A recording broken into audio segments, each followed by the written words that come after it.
In the decades since the end of World War II, America has produced several important movements for social justice. Three examples are the African American Civil Rights Movement, the Vietnam-era anti-war movement, and the LGBTQ movement. These crusades shared a good deal of common DNA. Peaceful protests, boycotts, sometimes violent government crackdowns. While all of these campaigns achieved some successes, none was able to shift public opinion and accomplish its goals as quickly and effectively as the LGBTQ movement.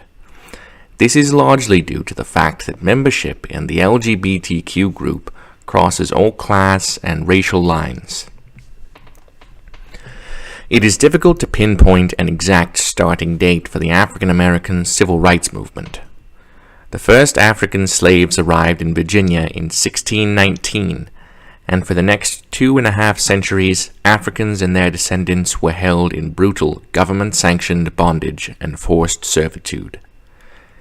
Even after the 13th Amendment outlawed slavery in 1865, African Americans faced widespread discrimination and unfair treatment under the law. The next century would be one of slow progress, followed by a flurry of activity in the 1950s and 60s that is commonly referred to as the Civil Rights Era. In 1954, the Supreme Court, led by newly appointed Chief Justice Earl Warren, handed down the landmark decision Brown v. Board of Education. The court ruled that segregation of the public school system was unconstitutional under the Equal Protection Clause of the 14th Amendment. This ruling was the culmination of years of legal activism by the NAACP, who had systematically challenged segregation laws in jurisdictions across the country. In 1955, Rosa Parks, a black seamstress and activist in Montgomery, Alabama, refused to relinquish her seat on the public bus to a white man. Her arrest sparked an organized boycott of the municipal bus system, which eventually forced its desegregation. The nonviolent tactics pioneered during the Montgomery bus boycott would be used to great effect by African American leader Martin Luther King Jr., who rose to prominence during the boycott as a founding member of the Montgomery Improvement Association. In 1957, King and others formed the Southern Christian Leadership Conference and helped to plan and support anti-segregation protests across the South. Beyond boycotts, King was instrumental in organizing massive protests, such as the March on Washington for Jobs and Freedom in 1963. Over 250,000 people descended on Washington, D.C. to voice their support for new civil rights legislation. It was here that King delivered his famed "I Have a Dream" speech. King's tactics of nonviolent civil disobedience were effective because the black community was unified enough to ensure mass participation. However, his was not the only voice or approach in the civil rights movement. In 1963, King wrote in his Letter from Birmingham Jail, "We know through painful experience that freedom is never voluntarily given by the oppressor. It must be demanded by the oppressed." This sentiment was shared by his contemporary, Malcolm X.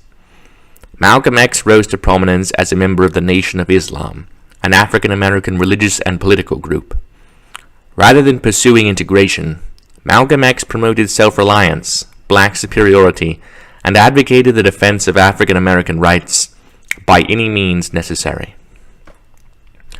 Protesters often had violence directed at them by local whites, as well as by state and local police forces. In 1965, state troopers assaulted peaceful protesters in Selma, Alabama, injuring dozens in what would become known as Bloody Sunday. This violence ultimately worked to further the cause of civil rights. President Lyndon Johnson released a statement deploring the brutality of the crackdown in Selma. Later that year, Congress would pass the Voting Rights Act of 1965, an important milestone in the fight to end the racist laws enacted across the South in order to disenfranchise black voters. In April 1967, King delivered a speech in opposition to U.S. involvement in the Vietnam War. American involvement in Vietnam goes back to 1956, when the U.S. assumed responsibility for training the South Vietnamese military following France's withdrawal from their former colony. America's policy was the containment of communism, and the successive administrations of Eisenhower, Kennedy, Johnson, and Nixon were determined to prevent the communist government of North Vietnam, led by Ho Chi Minh, from overrunning the country.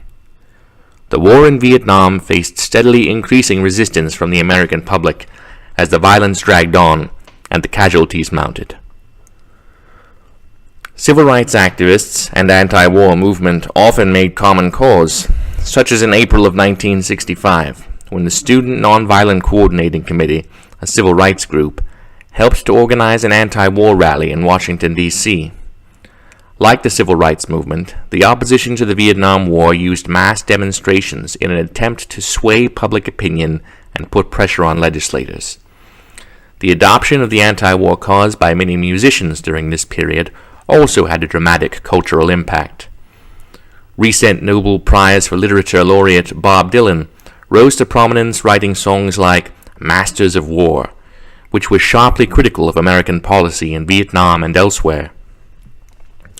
While many factors influenced the erosion of public support for the war, including media depictions of the violence and the rising death toll, the tactics of nonviolent protest and civil disobedience certainly played a part in shifting the consensus. By May of 1971, Gallup polls showed the public support for the war had dropped to just 28%.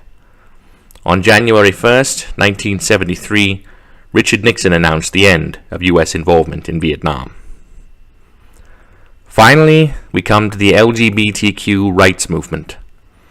While its history in the United States goes at least as far back as 1924, with the establishment of the Society for Human Rights in Chicago, little progress was made in the advancement of gay rights prior to the Stonewall riots.